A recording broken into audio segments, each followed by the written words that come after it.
Hi, this video is about abdominal instability, abdominal weakness, and or abdominal separation, also known as diastasis recti.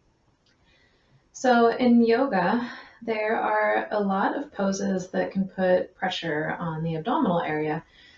And with a strong pre-baby body, with all of the core strength and the abdominals still in that close, tight-knit place, these poses can be wonderful. They can be really strengthening. But for bodies who have had one or multiple pregnancies and their belly has grown and their abdominals have stretched out and come back into shape one or more times, we might find that our abdominal area just doesn't feel as stable. It just doesn't feel as strong. And so sometimes in a yoga class, we can be doing these poses and it might cause some pain in the back. We might just feel like it's not making my stomach stronger. Something feels off about it. And if we have abdominal separation, there's a lot of intra-abdominal pressure that is caused when we're doing these poses that really get the abdominals firing. So my youngest daughter is 6, and I still choose to use all of these modifications. I found that when I don't, it causes pain or further abdominal separation. So these are some different modifications that I've come to over the years, and I want to share them with you because they have really improved my personal practice as a mother. So one of the most common poses that we find ourselves in is moving through plank. So as we move through our vinyasa flow, we're heading into this plank pose. And often at the beginning of the class, the instructor will have us hold this pose as a strengthener, which can be wonderful for a body that has very functional, stable abdominals. But if you're like me, and you have had 3 children, and your abdominals have never quite come back together, and all those deep layers have never quite strengthened as much as they were before children, then I like to do a couple modifications here. So firstly, if I feel like my obliques are really engaging, that is immediately a sign for me to back off. The reason being, if the obliques are really firing, it means that they're actually exacerbating that opening because there's too much intra-abdominal pressure. My deepest layer, my abdominals, the TA or the transverse abdominis, is not able to hold that tight core in place. And so things are starting to give way in the middle and my obliques are grabbing, and it's just going to make that separation and instability even worse. So I know that my obliques are going to get plenty of work, as they always do, because they love to play. But what I really want to focus on is the deep layer of the abs and the feeling of pulling together as much as I possibly can. So whenever the instructor asks me to hold plank for a long period of time, I'll just simply put my knees down. And I know sometimes, in the olden days, we'd feel like, oh, these are like girl push-ups or cheating or something. Well, forget that. Because when I put my knees down, all of a sudden my obliques disengage a lot of the work that they were doing before, and I can really pull in and feel my center abdominals working and that transverse abdominis. If I want to get a little bit more, then I like to bring one foot back at a time. And that way I can really feel this part of my stomach. I can really feel it tucking towards the center. And one foot at a time, it accesses that transverse abdominis, that deep layer, and it helps me strengthen and pull to the center. Then when I extend the other leg, it helps me strengthen and pull to the center. So I will either simply put down the knees for an extended plank or extend one leg at a time. And sometimes I like to move through some gentle rocking or rock from side to side, really exploring how am I feeling the deep central abdominal layer. Likewise, if the instructor asks for a side plank, a modified side plank is fine. Having the knees underneath, there's nothing wrong with that, or even lifting the leg. But if the class is moving through a traditional side plank, again, I can do this, but too much is happening in my obliques that I don't need. So if this is the case, I actually love to just go back to the single extended leg and just really pull in through the center here, pulling my belly button towards the spine, exploring that very deep layer and feeling like I'm knitting those central abs back together. Likewise, there's forearm plank. The teacher will have you hold this, which is an amazing full body strengthener, but it's the same problem. It's too much pressure on my lower abs. So if that's the case, I will typically go back to the full knee variety. If I want to get some, the drop knee variety. If I want to get some workout for my arms, like forearm plank is offering, then maybe I'll just move through some gentle push-ups here with my knees down. And then feel like, okay, I'm working my arms. I'm not overdoing it with my abs. So that's plank. With Chaturanga, which moves us through this push up here, then we move into upward dog. This feels fine to me. The problem is now getting up to downward dog. So I can do it, but I feel my obliques working like crazy. And I know in my body that's not necessarily a good thing. So if I really want to move through upward dog, I'll just put down my knees before I push back to down dog. And that just takes off that quick oblique engagement as I'm shifting from upward dog to downward dog. So I use my knees as a transition. Another option, instead of moving to upward dog, just move all the way down through cobra, which is more gentle. And then again, I'm not going to heave myself up and have those obliques overengaged. I'm going to use my knees. So I'm pushing up, I'm getting nice arm strengthening, but I'm using my knees. Then I'm pushing to downward facing dog. So that is plank. That is forearm plank. Sometimes we move from Sphinx to forearm plank. So if we're here in Sphinx pose, and then our teacher wants us to move up into forearm plank, lifting our body. Same problem here as with all the other poses. When I'm moving from upward dog into downward facing dog, it's the obliques that start to overengage, and I just feel like my belly is unsupported in the middle. So instead of doing Sphinx pose, I might choose instead to do some cat-cows to get that back bend instead of Sphinx. And then I can move through some of my single leg variety, working my abdominals instead of forearm plank. Here, if I want one single leg back and then to move on to my forearms, that's not so bad. I don't feel too much happening in the obliques that are giving me that sign. It's too much. So those are all good modifications for plank, forearm plank, chaturanga, moving from upward dog, perhaps using cobra, utilizing the knees down.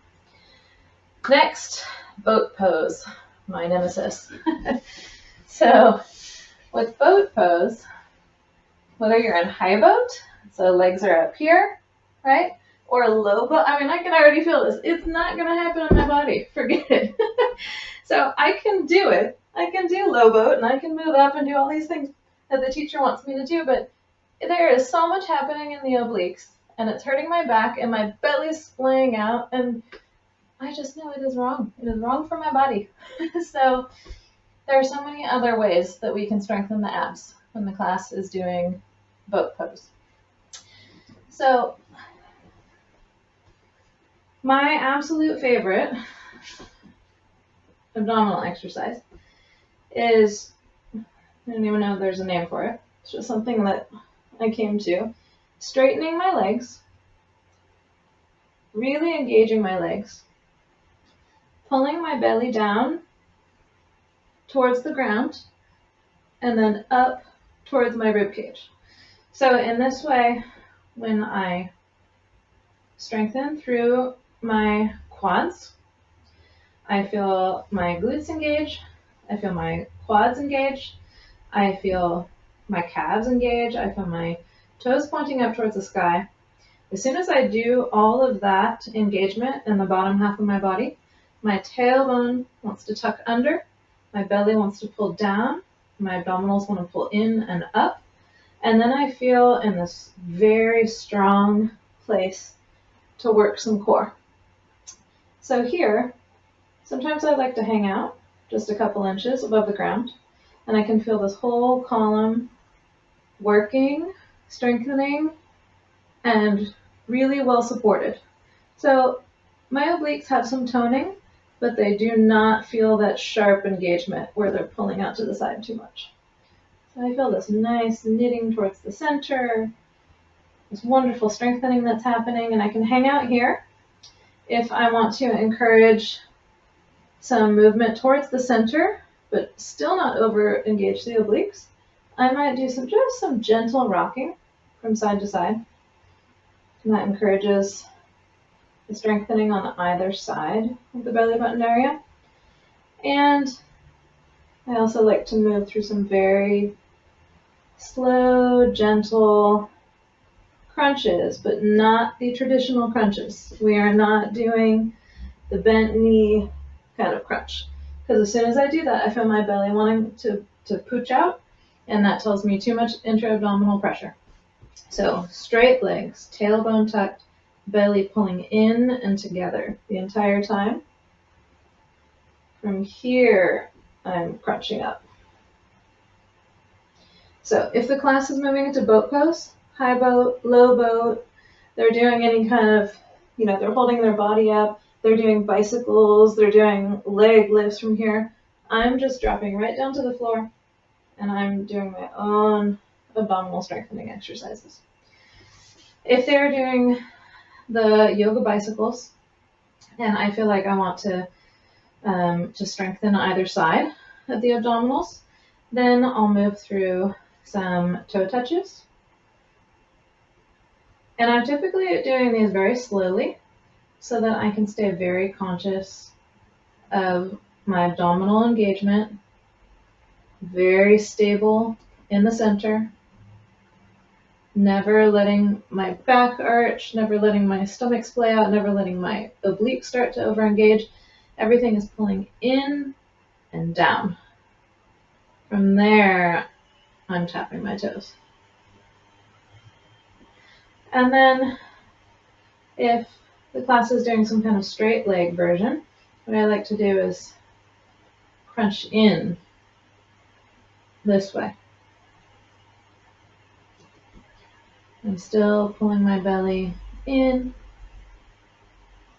feeling this whole column towards the center, but now I'm feeling some engagement on one side at a time. Also, knee fallouts really access that transverse abdominis so nicely. So double leg fallouts, and I'm engaging all the way down the deepest layer of the abs. I can feel it happening right above the pubic bone. If that area is toning, I know that the deepest layer of my abdominals are working, which is going to support overall continued strengthening and stabilizing and closing of that abdominal separation.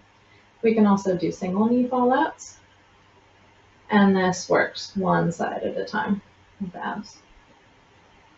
So these are all wonderful options if the class is moving into core work. Okay, next. In postpartum yoga, if you are doing videos or you're in a class or you are doing a program for abdominal separation specifically, they will give you things not to do. So they will say, don't do planks, don't do traditional sit-ups and crunches, don't do triangle pose or twists. So the thought there is, if I'm in triangle pose, this is all fine so far, but now look what can happen to this whole bottom area. It can all splay out. And as we're going through this postpartum recovery, and possibly 6 years later, still trying to maintain and rejuvenate this whole core area.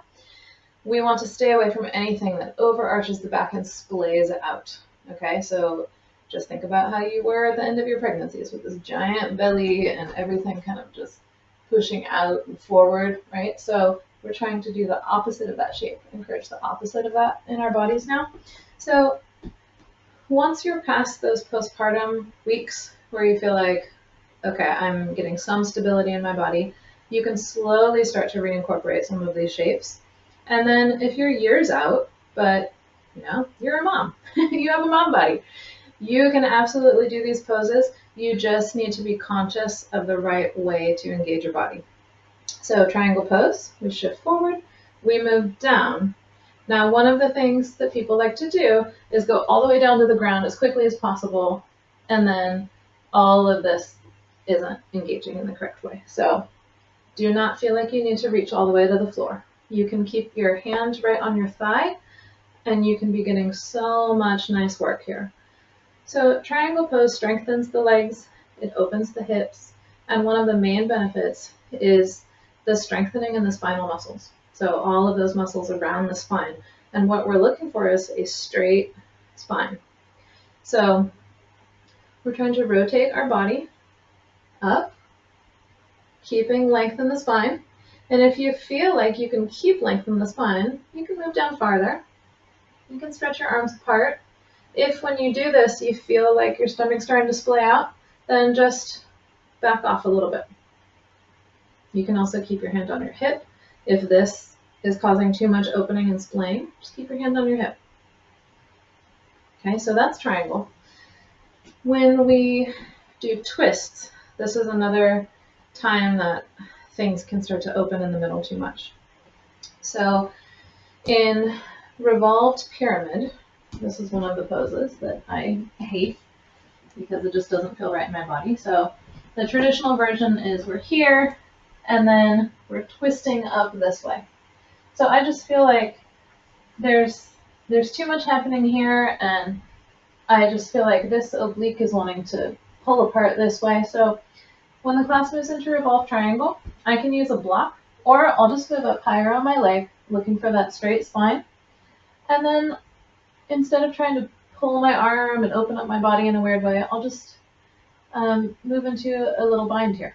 So I'll just wrap my arm around, and now I'm moving into a much gentler version of the twist. I still feel some rotation in my spine, but I'm not over-engaging those obliques.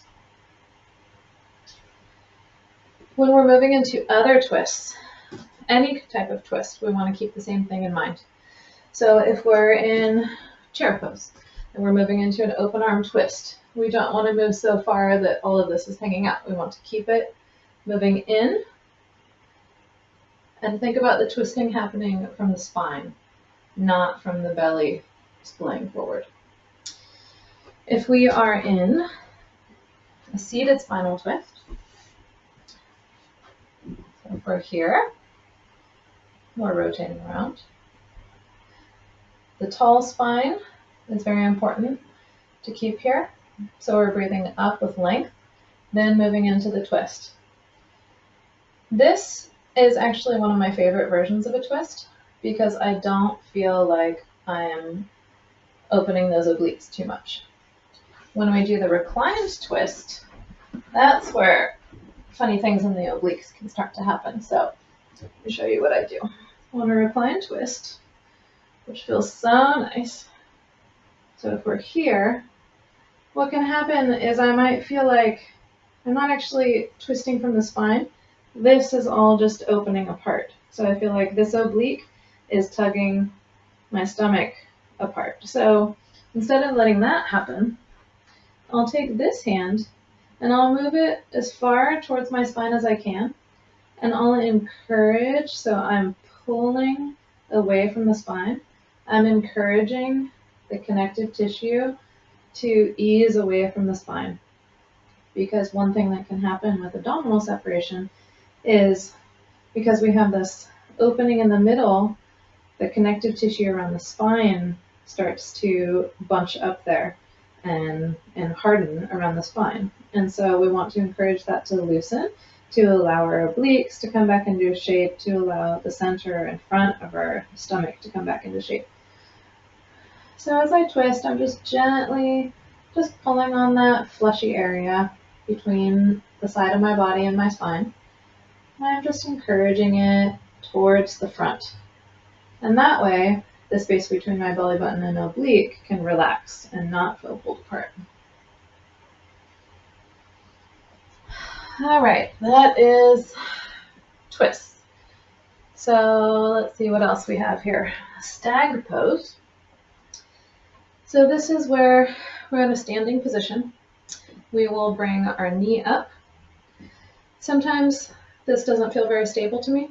So instead of coming all the way up here, where I feel like I'm starting to lose some of that tight knit engagement that I want, I'll just move through a really shallow version of this pose. So I'll just move right on the tip of my toe to where I'm still engaging my leg muscles and lifting, but I feel like, okay, now I'm lifting from the lower abs instead of trying to wrench it up and then feel like the weight is coming from my back. So nice version of this, just toe down.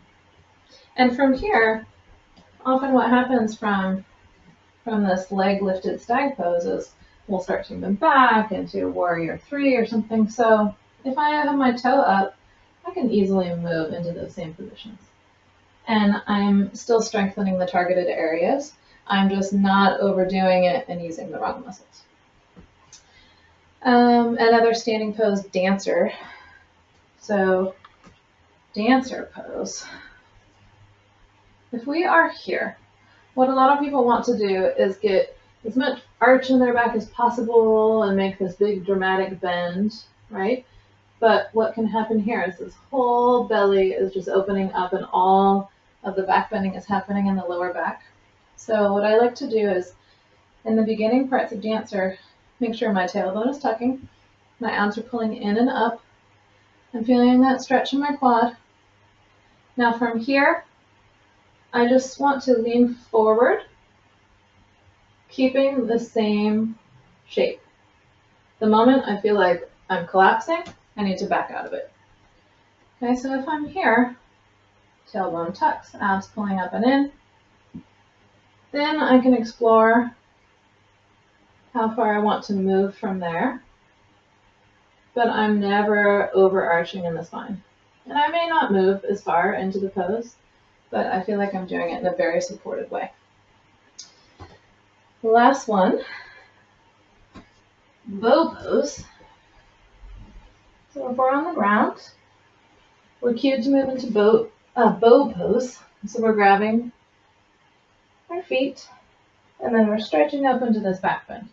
So all of these poses, flying locust, bow, one-legged bow, if I am not careful about pulling my belly in and up, it's the same type of thing as happens in dancer where, yes, I can make a more dramatic back bend, but I feel this opening. So I want to be very careful to keep that together, pulling my belly button in and up, and I may choose not to do the full version of double-legged bow.